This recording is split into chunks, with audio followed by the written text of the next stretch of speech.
días, niños, muy buenos días, papás. ¿Cómo se encuentran? Espero su fin de semana haya sido excelente. Los saluda la maestra Lisbeth, esperando se encuentren con excelente salud.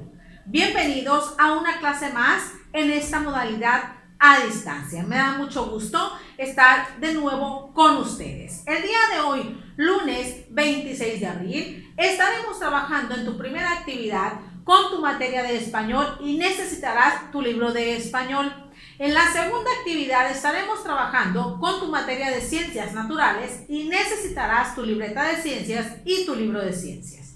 En la tercera actividad estaremos trabajando con tu materia de matemáticas y solo necesitarás tu libreta de matemáticas. Por favor, échale muchísimas ganas.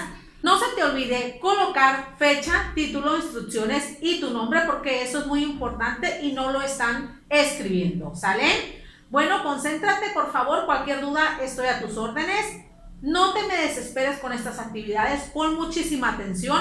No te saltes nada de este video para que puedas aprender un poquito más día a día, por favor. Estaré recibiendo las evidencias en el transcurso del día, así que no te desesperes, tienes todo el día para realizarlas. Acomódate con tus tiempos. Prepárate con el material porque vamos a comenzar.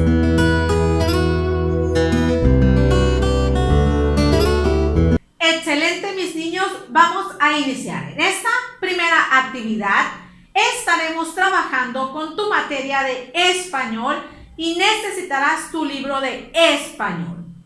Pon mucha atención porque trabajaremos con un repaso del bloque 3. El objetivo de esta clase será que tú recuerdes los temas que trabajamos en el tercer bloque, los cuales son textos expositivos, poemas y textos argumentativos. Antes de iniciar la clase quisiera preguntarte, ¿recuerdas qué son los textos expositivos? ¿Qué son los poemas? ¿Qué son los textos argumentativos? Bueno, yo te lo voy a recordar, pon mucha atención. Primero comenzaremos recordando el tema textos expositivos. ¿Qué son los textos expositivos? Recordemos que un texto expositivo es aquel escrito que nos va a informar o nos va a explicar algún tema en general o algún tema científico. Este texto expositivo tiene que implementar o emplear un lenguaje formal y en ocasiones también implementa términos técnicos. Este texto expositivo tiene que estar sustentado en datos e investigaciones, no son opiniones del autor, tiene que ser información sustentada. Los elementos que debe llevar este texto expositivo son el título, subtítulo, la información la cual tiene que estar estructurada en inicio, desarrollo y conclusión, así como también puede llevar recuadros, imágenes, etc. Recuerden que este texto expositivo nos va a servir para informarnos o explicarnos de algún tema en general. En estos textos expositivos podemos implementar dos recursos gráficos, el mapa conceptual y el cuadro sinóptico. Ambos recursos nos van a ayudar a organizar la información del texto expositivo.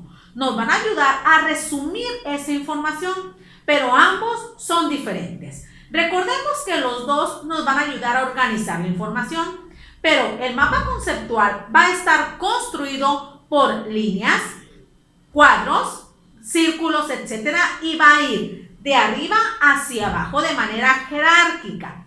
Y el cuadro sinóptico va a estar integrado por llaves o corchetes y el cuadro sinóptico va de izquierda a derecha, pero también va a organizar la información de manera jerárquica. Ambos nos van a servir para cosas parecidas, ya que mediante los dos podemos resumir la información de manera organizada. ¿Sale, niños? Ese fue el tema textos expositivos. Ahora pasaremos a otro tema, el cual es los poemas. ¿Qué es un poema? Recordemos que estos son textos literarios mediante el cual el autor expresa emociones, sentimientos o algún tema en general, como por ejemplo de amistad, de felicidad, etc. El poema debe estar estructurado de una manera para poderse considerar poema. Los elementos que debe llevar son versos, estrofas y rimas. Los versos son los rengloncitos. Los versos son las oraciones cortas, ¿sale? Las estrofas, recordemos que son los párrafos, son los conjuntos de versos. Y las rimas son las que vienen al final de cada verso, y para que se consideren rimas debe de ser igual el último sonido de cada una de las palabras. ¿Hasta ahí vamos bien con los elementos de un poema? Bueno, el poema también implementa dos sentidos literarios, el sentido literal y el sentido figurado. Recordemos que el sentido literal es el lenguaje que nosotros hablamos diario. Es un lenguaje exacto, por ejemplo, labios rojos. Recordemos que el sentido figurado es cuando nosotros le damos un doble sentido a las cosas, creatividad. Por ejemplo, labios de fresa. El sentido figurado es un lenguaje que no existe, es fantasía. También el poema puede implementar 4 recursos literarios. El primero es la rima. ¿Qué es la rima? Es cuando dos palabras o más terminan con el mismo sonido al final. Por ejemplo, corazón y cámara. Otro recurso literario es la aliteración. Recordemos que la aliteración es para dar musicalidad al verso. Por ejemplo, es cuando se repite una letra de las palabras, ¿sale? Ahora pasamos a otro recurso literario que es la metáfora. Es cuando le damos sentido a una oración, un doble sentido, un sentido creativo. Y la comparación, recordemos que la comparación es cuando establecemos un parecido entre una cosa y otra. Por ejemplo, tus ojos azules como el mar. Ahí se está diciendo que los ojos son color azules al igual que el mar. Se está estableciendo un parecido o una semejanza. Eso es la comparación. Y finalmente la repetición. Esto es cuando se repite una palabra en el verso o en el poema. Ese fue el tema poemas. Y finalmente en el tercer bloque nosotros trabajamos un texto argumentativo. Recordemos que el texto argumentativo se utiliza para convencer al lector de que esa información es la más importante. Este texto argumentativo debe tener opiniones y argumentos. Recordemos que las opiniones es lo que cree, piensa o un juicio que tiene el autor. Estas opiniones pueden estar basadas en investigaciones, en datos, estadísticas, etc. No se tienen que realizar al azar. También el texto argumentativo debe tener argumentos. Los argumentos son datos, es la información, son estadísticas, hechos reales que el autor debe de narrar y escribir en ese texto argumentativo. Pero ¿de dónde nosotros podemos sacar esa información para el texto argumentativo para que sea la más adecuada? De diferentes referencias bibliográficas. Las referencias bibliográficas es de donde nosotros podemos sacar esa información confiable. Para esto podemos utilizar libros, revistas, sitios de internet, periódicos, etc. E incluso de las páginas de instituciones muy importantes como la Organización Mundial de la Salud, la Organización de las Naciones Unidas, etc. Deben de ser sitios muy confiables y verídicos para que la información sea la más adecuada. También recordemos que en el texto argumentativo utilizamos nexos. Los nexos son los que nos van a ayudar a unir las oraciones, a darle coherencia al texto, y podemos encontrar causales, de modo, temporales, etc. Estos son los 3 temas que nosotros vimos en este bloque 3. Espero y el recordatorio te sirva para que contestes la siguiente actividad. Pon atención, por favor. Para que realices esta primera actividad, te ubicarás en tu libro de español, páginas 112 y 113. Contestarás la evaluación del bloque 3. Es tiempo de que revises lo que has aprendido después de trabajar en este bloque. Lee cada enunciado y elige la opción correcta, ya sea que la encierres o la subrayes. Tómate el tiempo que tú requieras para que realices esta actividad. Y cuando la termines, nos pasaremos a la actividad número 2.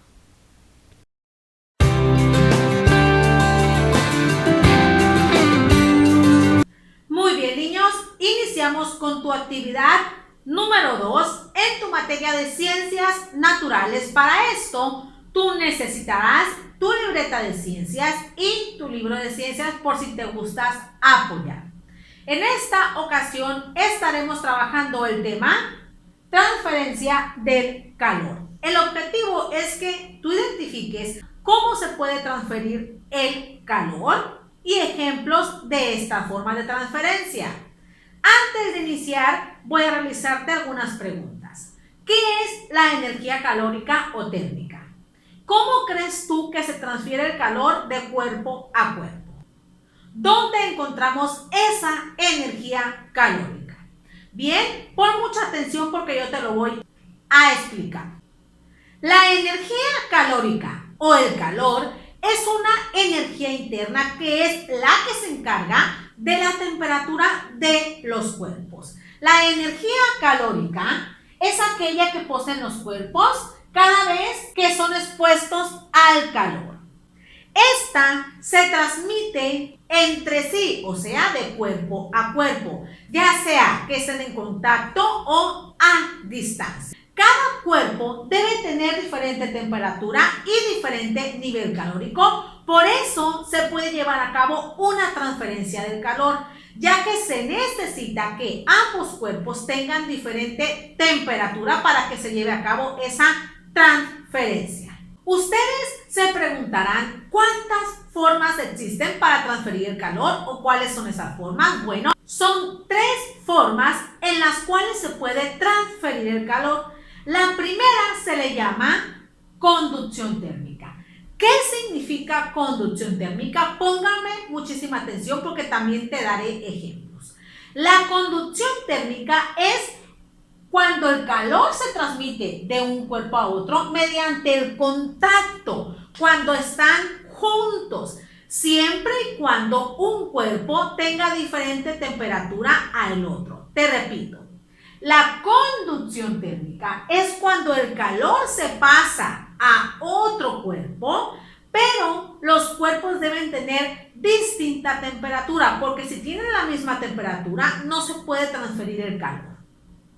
Esta conducción debe de ser en contacto, que estén juntos los cuerpos.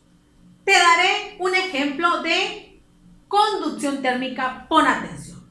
Cuando tú tienes un vaso con agua caliente, si tú colocas esta cuchara de metal dentro del agua, te esperas unos minutos y si tocas esta cuchara va a estar caliente.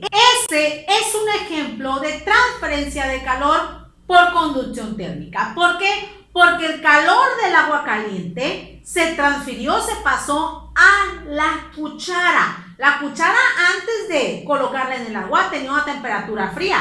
Entonces, esta cuchara ya su temperatura cambió a caliente. Quiere decir que el calor del agua caliente se pasó a la cuchara. Eso es de contacto. Como están juntitos los dos, se pasan la temperatura caliente a la temperatura fría. Les repito, tienen que estar en contacto los cuerpos. Si ustedes se fijaron, yo coloqué esta cuchara en la agua caliente y fue como se transfirió el calor del agua caliente a la cuchara. Eso es conducción térmica.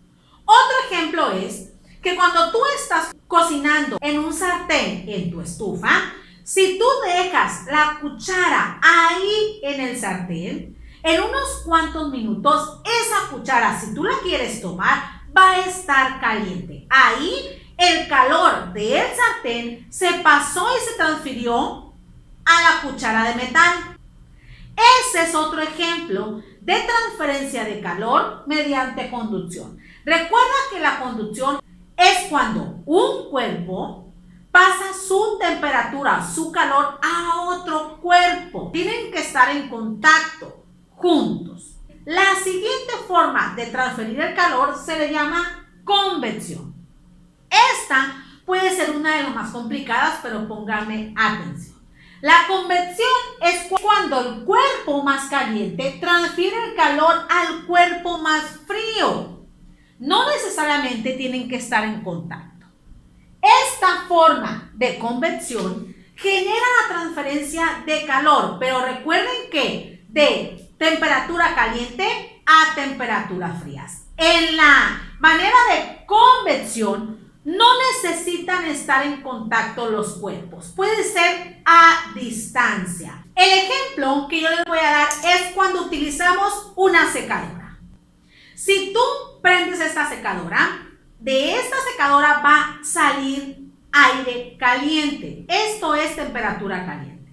Ese calor de esta secadora, si nosotros lo utilizamos para secar el cabello, fíjense, se está realizando a distancia, pero este calor de la secadora se transfiere a nuestro cabello por convección. ¿Por qué por convección? Porque la temperatura caliente de la secadora se está transfiriendo a la temperatura fría del cabello.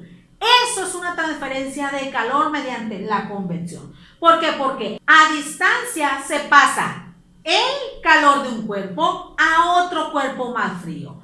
Les repito, la convección es cuando se pasa el calor de un cuerpo caliente a uno frío, pero a distancia. No están en contacto como la anterior. Por ejemplo, les dije yo que el calor de esta secadora, cuando lo utilizo para secar el cabello, ese calor se transfiere al cabello mediante la distancia. Ese es un ejemplo de convección, que a distancia transferimos el calor de los cuerpos. Otro ejemplo sería mediante los calefactores de casa. Los calefactores sirven para calentar en tiempo de frío las zonas cercanas. En varias casas las personas tienen calefactores. Estos calefactores proporcionan aire caliente, o sea, calor. Ese calor se transfiere a toda la casa mediante distancia. Entonces ahí se está transfiriendo el calor de los calefactores a la temperatura fría de la casa para calentarla. Eso es un ejemplo también de convección. ¿Por qué? Porque el calor que emite ese calefactor se está transmitiendo a toda la casa que antes estaba fría. ¿Se fijan cómo podemos transferir calor de un cuerpo caliente a un cuerpo frío sin necesidad de estar en contacto? Eso es convección. Cuando se transfiere calor, pero sin estar en contacto. Y la última manera de transferir el calor es la radiación. ¿Qué significa radiación? Esta es cuando se produce el calor mediante ondas electromagnéticas proporcionadas por el sol entre los cuerpos que no están en contacto. También esta transferencia se da cuando los cuerpos no se unen, pueden estar alejados. Recuerda que esta transferencia de calor es cuando el sol proporciona ondas radiactivas, ondas electromagnéticas a los demás cuerpos. Un ejemplo de este muy claro es el ciclo del agua. Si te fijas, el sol proporciona rayos ultravioletas, proporciona ondas electromagnéticas o radiactivas a la Tierra, lo que hace que el agua se evapore y suba y se convierta esa evaporación en nubes, y posteriormente esas nubes expulsan agua mediante lluvia, hielo o nieve. Eso es un ejemplo de la transferencia de calor mediante la radiación. Cuando el sol emite ondas electromagnéticas o radiactivas y esto provoca que el agua que tenemos en la Tierra se evapore. Ahí el calor se está transfiriendo mediante radiación. Ese es el ejemplo de esta transferencia de calor. Como pudiste observar, la transferencia de calor no se puede evitar, pero sí se puede actuar en diferentes velocidades. Algunos cuerpos, como puedes recordar, son conductores de calor y otros son aislantes. Esto dependerá del material con el que estén hechos o creados cada uno de los cuerpos. Como se fijan, niños, estas son las 3 formas de transferir el calor. Algunas necesitan estar en contacto, otras a distancia y otras son realizadas por el sol. Así que identifica cada una de las diferencias. Espero que este video te haya servido para que contestes la siguiente actividad. Pon atención. Para realizar esta segunda actividad, te ubicarás en tu libreta de Ciencias Naturales, colocarás la fecha, título, instrucciones, tu nombre y posteriormente realizarás tu actividad. Puedes apoyarte en tu libro de ciencias, página 120. Tendrás que subrayar la opción correcta en cada una de las oraciones. En la primera tienes que subrayar el ejemplo que te indique la conducción de calor. En la segunda tienes que subrayar un ejemplo que te indique convección de calor. Y en la tercera tienes que subrayar un ejemplo que te indique radiación de calor. Recuerda, como te lo expliqué en el video, las 3 formas de transferencia del calor. Tómate el tiempo que tú requieras para que realices esta actividad. Una vez que la termines, nos pasaremos a la actividad número 3.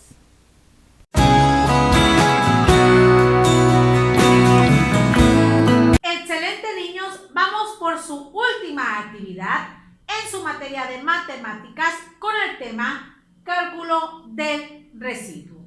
En esta ocasión, el objetivo de la clase es que tú identifiques cómo calcular el residuo. Pero antes de iniciar, quisiera preguntarte, ¿recuerdas qué es una división?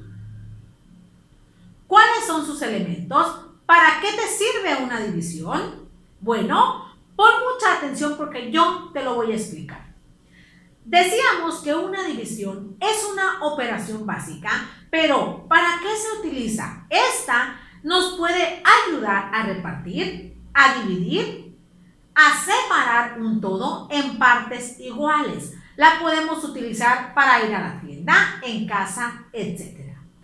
Los elementos que debe tener esta división son los siguientes: divisor, dividendo, cociente y residuo. ¿Qué significa cada uno de estos? Yo te lo explico. El divisor es el número que divide. Es entre el número que vas a dividir tú la cantidad. El dividendo es lo que tú vas a repartir: dinero, cantidad, cosas, etc. El cociente es el resultado de la división. Y el residuo es lo que sobra, es el resto.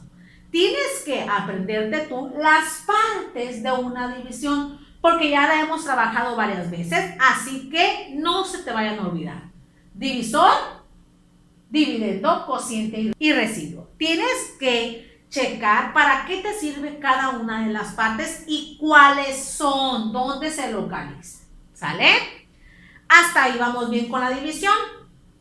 Bueno, ahora yo te voy a explicar cómo podemos calcular el residuo teniendo un cociente, un dividendo y un divisor.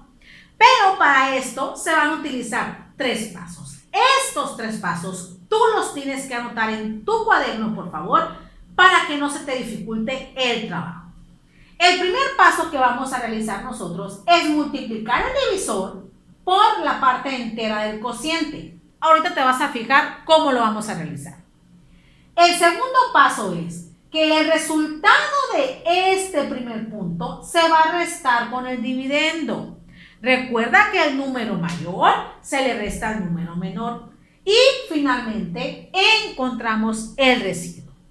Como te digo, tienes que tener estos 3 pasos anotados en tu cuaderno para que no se te dificulte, así como también tienes que tener anotadas las partes de la división para que no se te complique el calcular el residuo.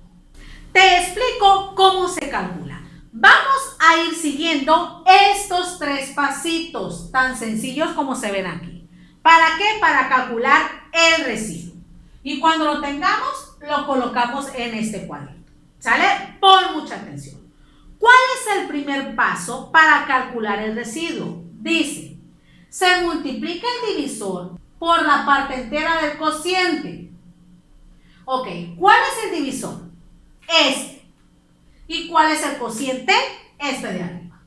Dice que vamos a multiplicar el divisor por la parte entera del cociente. Este es el primer paso. El divisor por la parte entera. O sea, la decimal la dejamos a un lado. La parte entera es la que está antes del punto. Este es el primer paso. Lo hacemos. 6 por 4, 24 y llevamos 2. 6 por 1, 6 y 2, 8.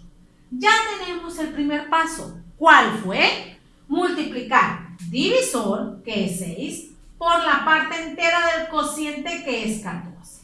Y la multiplicación nos resulta 84. Ahora nos vamos al punto 2. Dice que el resultado del punto anterior, o sea, 84, lo vamos a restar con el dividendo. El dividendo es el que está dentro de la casita. Es 87. Entonces, 87 lo vamos a restar con el resultado anterior. Cuando realicemos esta resta, ahí está. Quiere decir que nuestro residuo es igual a 3. Y el 3 se va a colocar ahí. Se fijan que utilizamos 3 pasos para calcular el residuo. Les muestro otro ejemplo más con estos 3 pasos. ¿Sale? Aquí tenemos la división, que es 68 entre 5. ¿Cuáles son los pasos para calcular el residuo? Estos 3. Primero vamos a multiplicar el divisor, que es este.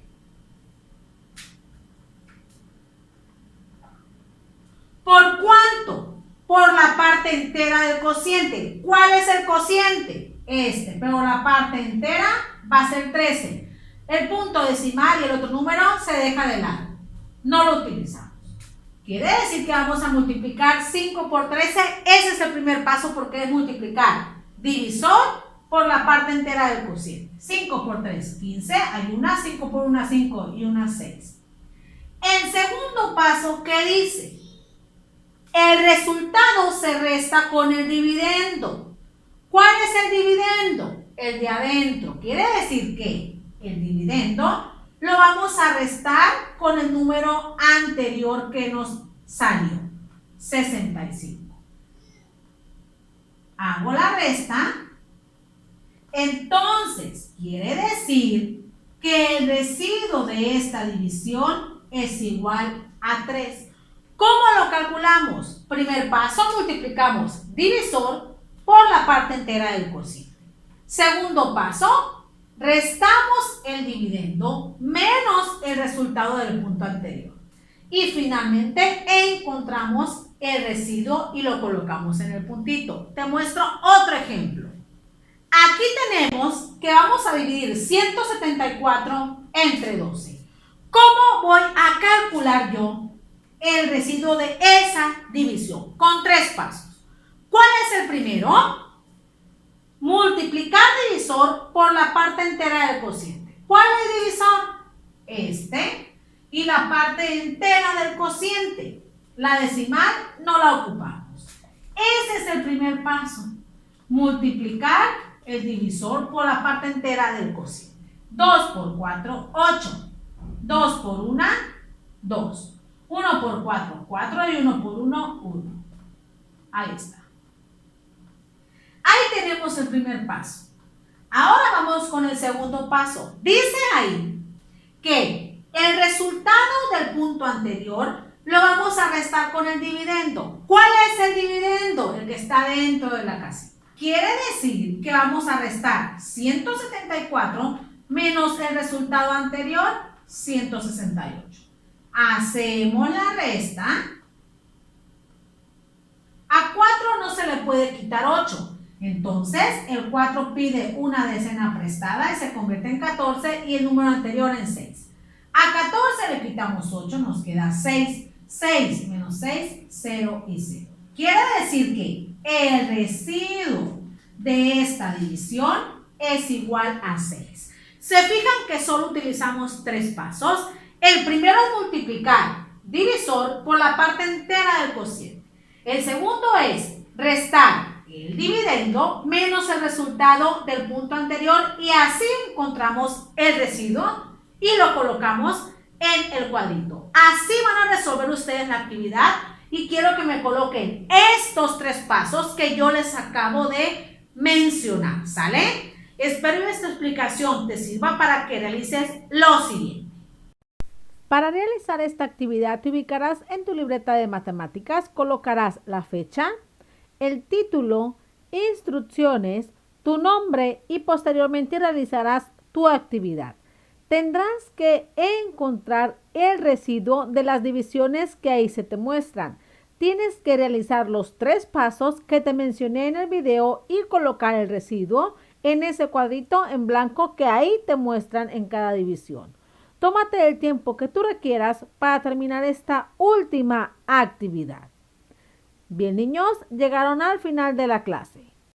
Bien, niños, llegaron al final de esta clase. Muchas gracias por haberse concentrado y no haberse saltado nada de este video. Deseo que tengas un excelente inicio de semana. Te mando un fuerte abrazo y un beso de parte de tu maestra Lisbeth. Te quiero mucho. Nos vemos el día de mañana. Bye.